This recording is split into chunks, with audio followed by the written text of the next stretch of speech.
শিক্ষার্থীরা, তোমরা জানো যে করোনা ভাইরাসের কারণে সারা বিশ্বে স্কুল কলেজ বন্ধ থাকার কারণে এই অনলাইন ক্লাসে তোমাদের স্বাগত। আমি মোহাম্মদ বাহাদ ইসলাম, তেতুলপাড়া প্রাথমিক বিদ্যালয় সহকারী শিক্ষক হিসাব বিজ্ঞান। তোমাদের হিসাব বিজ্ঞান বইয়ের নবম অধ্যায় রামিল থেকে কিছু আলোচনা করছি।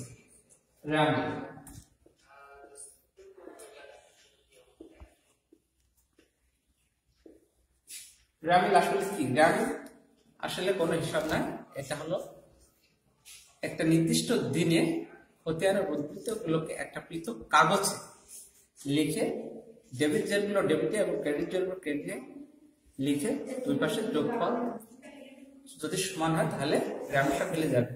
রামিল আসলে কোনো হিসাব নয়, এটা হিসাবের কোনো অংশ নয়, এটা হিসাবের গাণিতিক শুদ্ধতা যাচাই করার জন্য রামিল প্রস্তুত করা হয়।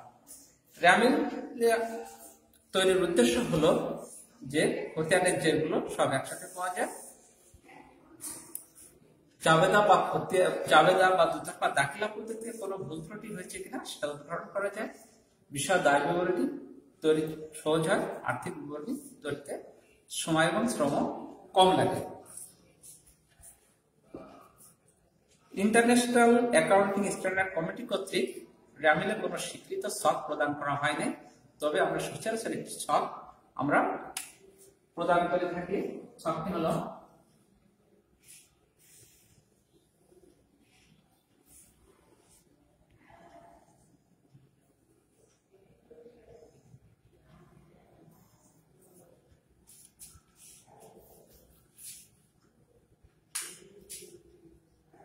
দেখা যায় প্রতিষ্ঠানের নাম,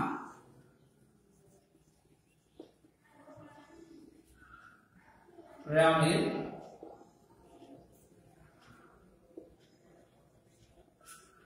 ড্যাশ সালে ড্যাশ তারিখ।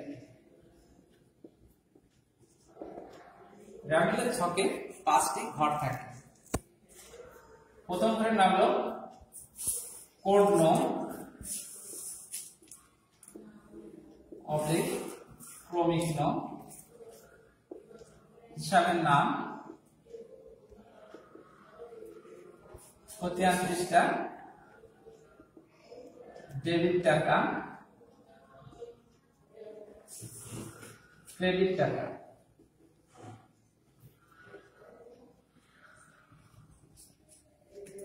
আমরা হিসাবের কোড নং এর ঘরে লিখবো যে খতিয়ানের যে কোড নম্বর থাকে সেই কোড নম্বরটা লিখতে হবে। যদি খতিয়ানে যদি কোড নম্বর না থাকে তাহলে আমরা ক্রমিক নম্বর ব্যবহার করব। ক্রমিক নম্বর 1 2 3 4 1 2 3 4। আর হিসাবের করে আমরা খতিয়ানের যে উদ্বৃত্তটা নিয়ে আসছি, যে খতিয়ান থেকে সেই খতিয়ানের উদ্বৃত্তের নাম লিখতে হবে। যেমন মূলধন হিসাব, মূলধন হিসাব, নগদান হিসাব ইত্যাদি। খতিয়ান পৃষ্ঠার ঘরে আমরা লিখব এই হিসাবটা খতিয়ানের কত নম্বর পৃষ্ঠা থেকে আনিত হয়েছে সেই পৃষ্ঠা নম্বরটা আমরা এখানে লিখব। আর ডেবিট টাকা লিখব আমাদের যে হিসাবটা ডেবিট প্রকাশ হবে সেই টাকাটা আমরা ডেবিটের ঘরে লিখব। আর ক্রেডিট টাকা যে বিবরণের ঘর বা হিসাবের ঘরে যে হিসাবটি ক্রেডিট উদ্বৃত্ত প্রকাশ হবে সেই টাকাটা আমরা ক্রেডিটের ঘরে লিখব। একটা উদাহরণ হিসাবে আমাদের বলি,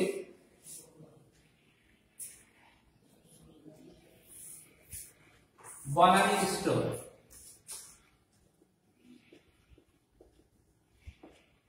মাগুরা, রামিল 2020 সালের 30 জুন তারিখে। এক মূলধন হিসাব,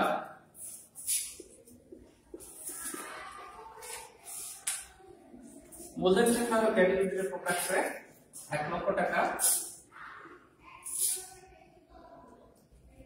নগদান হিসাব,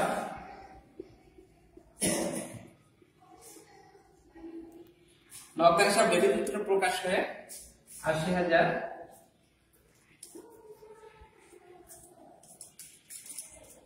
বিক্রয় হিসাব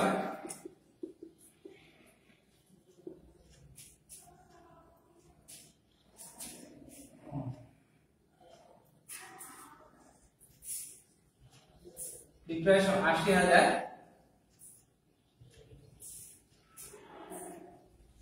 দেনাদার ডেবিট 30,000,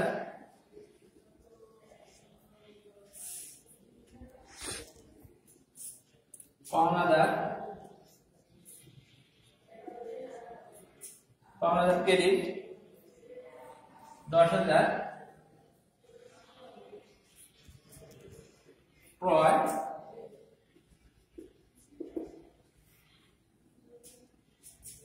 ডেবিট 70,000,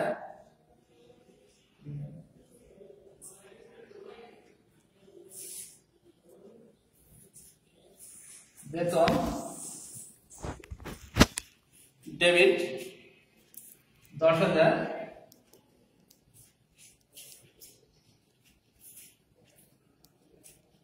ভাড়া ডেবিট 5,000, দুইপাশের যোগফল 1,90,000।